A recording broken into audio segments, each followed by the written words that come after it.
Hello everyone. बेटा आज हम एक नया वीडियो लेके आए हैं। गुप्त साम्राज्य पार्ट नंबर 4 होगा ये। इससे पहले हम मौर्य साम्राज्य, शुंग वंश, सातवाहन वंश पढ़ चुके हैं। आज हम पढ़ेंगे गुप्त साम्राज्य। गुप्त साम्राज्य भारतीय इतिहास का महत्वपूर्ण साम्राज्यों में से एक है। विश्व में गुप्त साम्राज्य का स्थान सर्वोपरि है। बहुत सारे कंपटीशन एग्जाम के अंदर गुप्त साम्राज्य के बहुत सारे प्रश्न आते हैं। मैंने इससे पहले आपके वीडियो में मैंने आपको बताया है कि छोटे प्रश्न बहुत सारे लेके आया था मैं। अशोक और उसके बारे में, अशोक और उससे पहले चंद्रगुप्त मौर्य भी पढ़े अपन ने। चंद्रगुप्त मौर्य से पहले नंदवंश को पढ़ा, ननानंद को पढ़ा, उसके बारे में हमने पढ़ा। आज गुप्त साम्राज्य के बारे में पढ़ेंगे। गुप्त साम्राज्य में बहुत सारे राजा है जो विश्व में अपनी ख्याति प्राप्त कर चुके हैं। जैसे कि चंद्रगुप्त प्रथम, जिसने गुप्त संवत चलाया था, आपको याद होगा। तो फिर है बात करेंगे समुद्रगुप्त की। समुद्रगुप्त को भारतीय लोग समुद्रगुप्त को भारत का नेपोलियन कहते हैं। इस तरीके से चलाया जाएगा। अब हम पढ़ेंगे, सबसे पहले बात करते हैं अशोक स्तंभ की। हमने अशोक स्तंभ के बारे में भी पढ़ाया था आपको।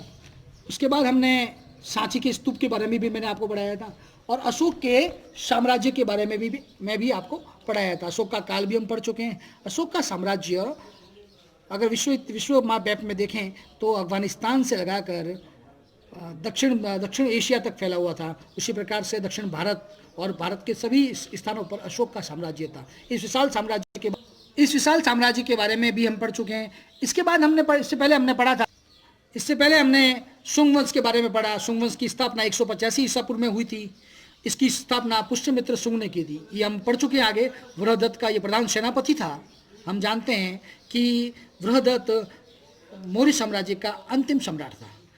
इसके प्रधान सेनापति पुष्यमित्र शुंग थे, जिन्होंने वृहदत्त की हत्या कर शुंग वंश की नींव रखी। इस काल में बहुत सुप्रसिद्ध व्याकरण पातंजलि अश्वमेघ यज्ञ के पुरोहित भी थे।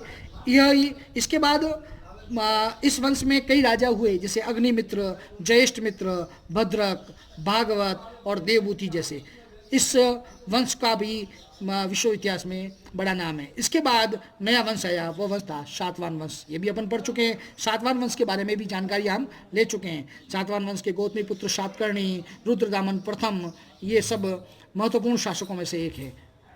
हम शुरू करते हैं, गुप्त साम्राज्य के बारे में पढ़ेंगे। इसका काल 275 ईसा पूर्व से 550 ईसा तक था। सॉरी, ईसा पूर्व नहीं था, ईस्वी तक था। अब बात करेंगे अपन कुषाण सत्ता। शुरुआत करते हैं कुषाण सत्ता की। कुषाण सत्ता गुप्त साम्राज्य से पहले थी। इसकी सत्ता 230 ईसा पूर्व में पूर्ण हो गई। इसके बाद अस्तित्व में आए 275 ईसा पूर्व में गुप्त आए। कौन है? गुप्त। 275 ईस्वी में गुप्त आए। गुप्त वंश का प्रथम शासक कहा जाता है श्रीगुप्त को। श्रीगुप्त को गुप्त वंश का प्रथम शासक कहा जाता है। आप समुद्रगुप्त ने भी एक बार अपने स्वयं ने लिखा था कि मैं श्रीगुप्त का पुत्र हूँ, प्रपुत्र हूँ, मतलब पोता हूँ, श्रीगुप्त का पोता हूँ। ये खुद समुद्रगुप्त ने कहा था। श्रीगुप्त के बाद इसके पुत्र हुए घटोत्कच। कौन हुए? घटोत्कच। घटोत्कच इनके पुत्र थे, जिन्होंने गुप्त वंश के दूसरे शासक कहलाते हैं। लेकिन हालांकि प्रथम वास्तविक शासक चंद्रगुप्त प्रथम था। वास्तविक शासक इसके बाद इसका जो पुत्र होगा वो कहलाएगा इस गुप्त वंश का वास्तविक प्रथम शासक चंद्रगुप्त प्रथम। लेकिन बात करेंगे घटोत्कच की। घटोत्कच गुप्त वंश का एक महत्वपूर्ण शासक था। इन्हें महाराज की उपाधि धारण थी। महाराज की उपाधि धारण थी इनको, महाराज। और वहीं चंद्रगुप्त प्रथम को महाराजा धीराज की उपाधि दी गई थी। महाराजा धीराज की उपाधि दी गई थी। याद रखिएगा ये प्रश्न छोटे छोटे प्रश्न बहुत काम के हैं। इसी प्रकार से चंद्रगुप्त प्रथम ने एक विवाह किया था। इस विवाह का भी बड़ा विश्व में महत्वपूर्ण स्थान है। विश्व में छोटे प्रश्नों में बहुत बार पूछा जा चुका है। चंद्रगुप्त प्रथम ने किससे विवाह किया था? चंद्रगुप्त प्रथम ने लिच्छवी वंश की राजकुमारी कुमार देवी से विवाह किया था। कुमार देवी से लिच्छवी वंश की राजकुमारी कुमार देवी से विवाह किया था। इंपॉर्टेंट क्वेश्चन है, चंद्रगुप्त प्रथम ने लिच्छवी वंश की राजकुमारी कुमार देवी से विवाह किया था। अब हम बात करेंगे आगे, इसी के तहत आगे चलते हैं। सबसे इंपॉर्टेंट क्वेश्चन एक और इंपॉर्टेंट क्वेश्चन ये कि चंद्रगुप्त प्रथम ही ऐसा शासक था जिसने गुप्त संवत चलाया था। गुप्त संवत चलाया था। ये गुप्त संवत चलाने की तिथि है 319 ईस्वी। याद रखिएगा क्वेश्चन। एक और क्वेश्चन है, गुप्त संवत किसने चलाया था? चंद्रगुप्त प्रथम ने 319 ईस्वी में। अब चंद्रगुप्त प्रथम के बाद इसके पुत्र होते हैं, इनके उत्तराधिकारी है समुद्रगुप्त। समुद्रगुप्त गुप्त वंश का सबसे प्रतापी शासक है। सबसे महत्वपूर्ण शासक में समुद्रगुप्त का नाम लिया जाता है। इसको 5 स्टार दे देंगे हम, 5 स्टार शासक थे ये। अब बात करते हैं चंद्रगुप्त प्रथम का उत्तराधिकारी समुद्रगुप्त। ये राजा अपनी दिग्विजय नीति के कारण, दिग्विजय नीति और साम्राज्य विस्तार के कारण विश्व में प्रसिद्ध हुआ। अपने साम्राज्य विस्तार के कारण। आगे चलते हैं। इसके दरबारी कवि थे हरिसेन। इसके दरबारी कवि थे हरिसेन। हरिसेन ने उसकी समुद्रगुप्त की शारीरिक सफलताओं का वर्णन किया है। यह अभिलेख उसी स्तंभ पर उल्लेख किया गया है। जैसे कि इसको वर्णन का अगर पढ़ेंगे अपन तो इसका वर्णन कहाँ मिलेगा? हरिसेन ने इसका वर्णन किया। ये वर्णन कहाँ मिलेगा? ये वर्णन मिलेगा हमें इलाहाबाद प्रशस्ति अभिलेख में। इलाहाबाद प्रशस्ति अभिलेख में समुद्रगुप्त की विजयों का वर्णन किया गया है। अब हम बात करते हैं, समुद्रगुप्त ने अपने राज्य को, अपने क्षेत्रों को 5 भागों में बांटा था। 5 भागों में बांटा था। ध्यान रखिएगा, सबसे 5 भाग। नंबर 1 भाग गंगा यमुना क्षेत्र। नंबर 1 भाग गंगा यमुना क्षेत्र। नंबर दूसरा हम लेंगे, नंबर दूसरा है दो आब राज्य। ये दूसरा क्षेत्र था। तीसरा क्षेत्र था इनका, याद रखिएगा, दूसरा क्षेत्र दोआब राज्य था। तीसरा था पूर्वी हिमालय क्षेत्र। और चौथा क्षेत्र था इनका पूर्वी विंध्याचल क्षेत्र। और पांचवा और अंतिम जो इनका था वो था, याद रखिएगा, चारों और पांचवा था, सबसे महत्वपूर्ण था पूर्वी दक्कन। अब इनको विंध्याचल को 8वीं राज्य भी कहा जा सकता है, याद रखिएगा। और पूर्वी दक्कन, इस प्रकार से 5 क्षेत्र थे समुद्रगुप्त के जहां पर इनका साम्राज्य विस्तार था। इलाहाबाद प्रशस्ति के अनुसार, सबसे इंपॉर्टेंट चीज है, इलाहाबाद प्रशस्ति के अनुसार समुद्रगुप्त कभी युद्ध नहीं हारे। इसका वर्णन हमें कहाँ मिलता है? इलाहाबाद प्रशस्ति के अनुसार। समुद्रगुप्त के पास एक शक्तिशाली नौसेना थी जो विश्व में सबसे प्रसिद्ध थी। समुद्रगुप्त ने अश्वमेध यज्ञ करवाया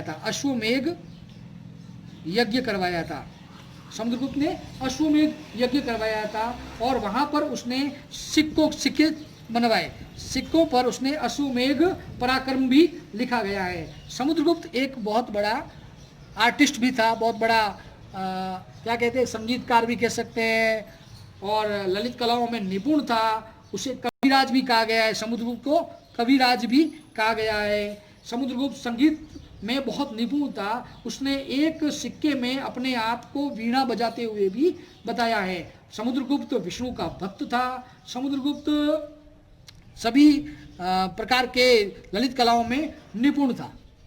अब हम बात करेंगे चंद्रगुप्त द्वितीय की। इनका शासनकाल 380 ईस्वी से 412 ईस्वी तक था। याद रखिएगा, ये भी इंपॉर्टेंट है। चंद्रगुप्त द्वितीय समुद्रगुप्त का पुत्र था। उसका नाम देवराज, इनका नाम देवराज था, या देवगुप्त भी इन्हें कहा गया है। देवराज या देवगुप्त भी इन्हें कहा गया है। साम्राज्य और इन्होंने साम्राज्य विस्तार विवाह संबंधों और विजयों से किए। इन्होंने विवाह संबंध भी बहुत अधिक रखे। उन्होंने अपनी पुत्री प्रभावती गुप्त का विवाह वकाटक के राजा रुद्रसेन से किया। ये बहुत इंपॉर्टेंट है, याद रखिएगा। चंद्रगुप्त ने अपनी पुत्री प्रभावती गुप्त का विवाह वकाटक के राजा रुद्रसेन से किया। लेकिन कुछ समय बाद रुद्रसेन की मृत्यु हो जाती है और प्रभावती गुप्त शासन को संभालती, क्योंकि प्रभावती गुप्त का पुत्र छोटा होने की वजह से गद्दी पर उसे तो बैठा तो दिया जाता है, लेकिन कारबात सब जो भी होता है काम वो प्रभावती गुप्त संभालती है। कुछ समय के बाद चंद्रगुप्त द्वितीय इस क्षेत्र को अपने अंदर मिला देते हैं और खुद अपनी शासन संभालते हैं। इसलिए चंद्रगुप्त द्वितीय ने इसका अपनी दूसरी राजधानी भी बनाई थी, मालवा। मालवा अपनी दूसरी राजधानी बताई थी। अब मैं वापस बता रहा हूँ, चंद्रगुप्त द्वितीय को देवराज और देवगुप्त कहते थे। इन्होंने अपना साम्राज्य विस्तार विवाह संबंधों और विजयों से फैलाया था। आप सभी जानते हैं इनकी पुत्री का नाम प्रभावती गुप्त था, जिनका विवाह वकाटक के राजा रुद्रसेन से हुआ। रुद्रसेन की कुछ समय के बाद मृत्यु हो गई। प्रभावती गुप्त का पुत्र छोटे होने की वजह से उन्होंने गद्दी पर उनको बैठाया, लेकिन काज काम काज सभी प्रभावती गुप्त देखा करती थी। लेकिन कुछ समय के बाद चंद्रगुप्त द्वितीय ने सभी राजकाज अपने अंदर मिला लिया और मालवा को अपनी दूसरी राजधानी बनाया, सेकंड राजधानी बनाया। समुद्रगुप्त के बाद चंद्रगुप्त का नाम भी बड़ा महत्वपूर्ण है, क्योंकि चंद्रगुप्त को विक्रमादित्य की उपाधि मिली थी। कौन सी मिली थी? विक्रमादित्य की उपाधि मिली थी। याद रखिएगा, विक्रमादित्य की उपाधि किसे मिली थी? चंद्रगुप्त द्वितीय को।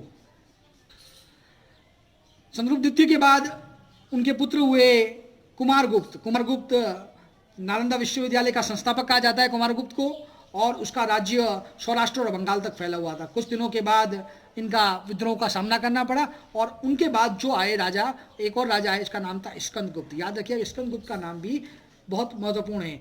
स्कंदगुप्त ज्येष्ठ पुत्र न होते हुए भी राज्य का उत्तराधिकारी बना।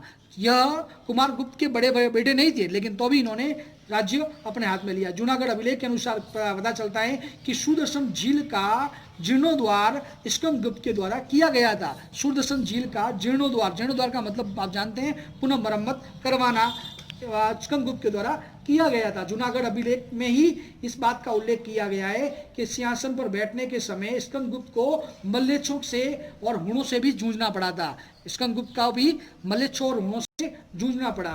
स्कंदगुप्त अंत में हुणों को पराजित भी किया था। याद रखिए, हुणों को पराजित करने वाला शासक भी इसे कहा जाता है, हुणों को पराजित करने वाला।